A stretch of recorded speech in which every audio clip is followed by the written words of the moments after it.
ప్రభునామంలో అందరికీ వందనములు తెలియచేస్తూ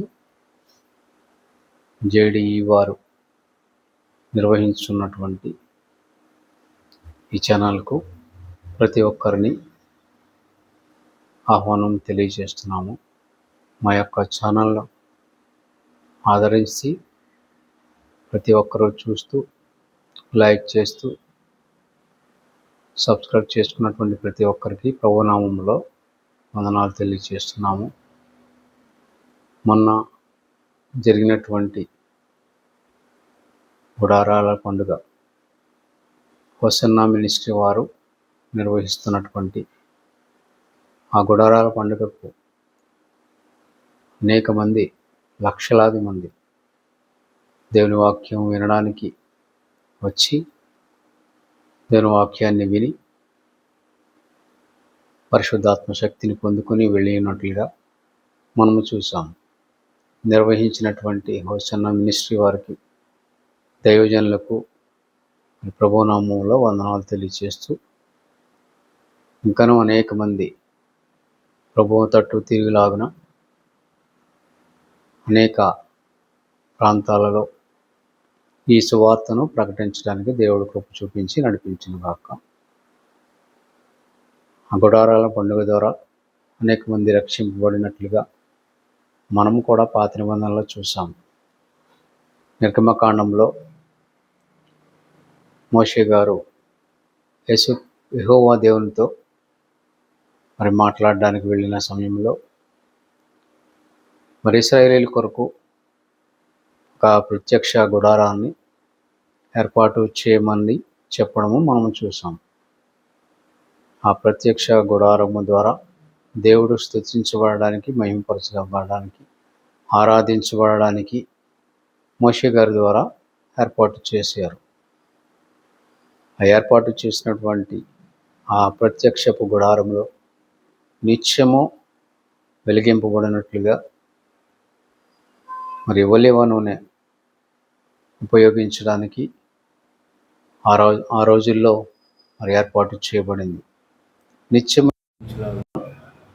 ఏర్పాటు చేయబడినటువంటి ఆ ఒలీవ నూనె ద్వారా వెలుగులు ప్రకాశించడానికి ఆనాడు ఏర్పాటు చేసినటువంటి ప్రదీపములను, దీపవృక్షములను మనము నిర్గమకాండంలో చూస్తాం.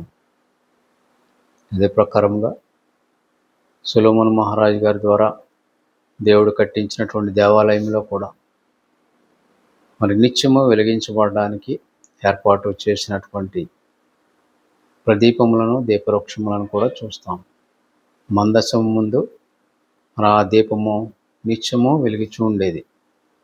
అదే ప్రకారముగా ఈ లోకము అశాశ్వతము కనుక అశాశ్వతమైనటువంటి ఈ లోకము నశించిపోతుంది.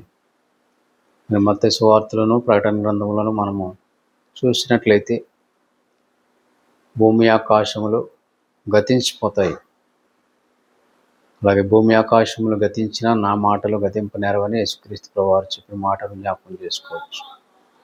సైన్స్ ప్రకారంగా కూడా చూసినట్లయితే ఈ భూమి ఆకాశాలు ఏదో ఒక రోజు నశించిపోతాయి, బ్లాక్ హోల్లో కలిసిపోతాయి అని చెప్పి సైంటిస్టులు తెలియచేసినటువంటి మాటలను ఒకసారి జ్ఞాపకం చేసుకోవచ్చు. కానీ నిత్యము వెలుగయ్యున్నటువంటి దేవుడు మన కొరకు ఈ లోకానికి వచ్చిన విధానాన్ని బట్టి జ్ఞాపకం చేసుకుంటున్నాం. ఏంటా వెలుగు అంటే యేసుక్రీస్తు ప్రభువారు చెప్పినట్లుగా ముందుగానే దేవుని వెలుగు అనే మాటలను, వాక్యాన్ని మా ఛానల్ ద్వారా అనేక మంది వీక్షించారు. వారందరికీ ప్రభునామములో వందనాలు. యేసుక్రీస్తు ప్రభువారు ఈ లోకానికి శాశ్వత వెలుగుగా మనకు వచ్చారు. ఆ వచ్చినటువంటి యేసుక్రీస్తు ప్రభువారి మార్గంలో మనము నడిచినట్లయితే నిత్యజీవంలో ఉండడానికి ఆ మార్గాన్ని మనకి వేశారు కనుక మనం ఆ మార్గం ద్వారా దేవుని వద్దకు వెళ్ళడానికి యేసుక్రీస్తు ప్రభువారు మన కొరకు పాప క్షమాపణ నిమిత్తము ఈ లోకానికి వచ్చి సిలువ వేయబడి చనిపోయి సమాధి చేయబడ్డారు. మరి చివరిగా మృత్యుంజయుడై తిరిగి లేవడం మనం చూస్తున్నాం.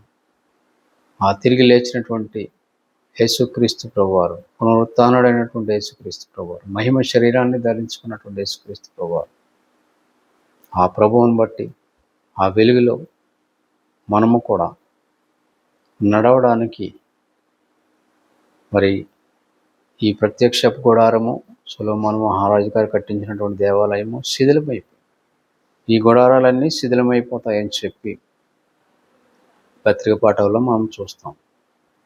కానీ శాశ్వతమైనటువంటి గుడారము మనకుంది.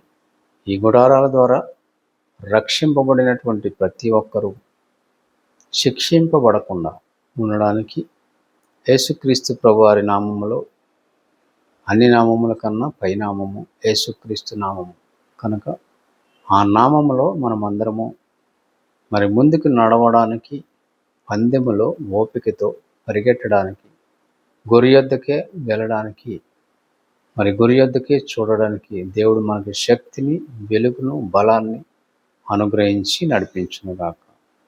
ఆమేన్. అందరికీ వందనాలు తెలియజేస్తూ నా మాటలను ముగిస్తున్నాను.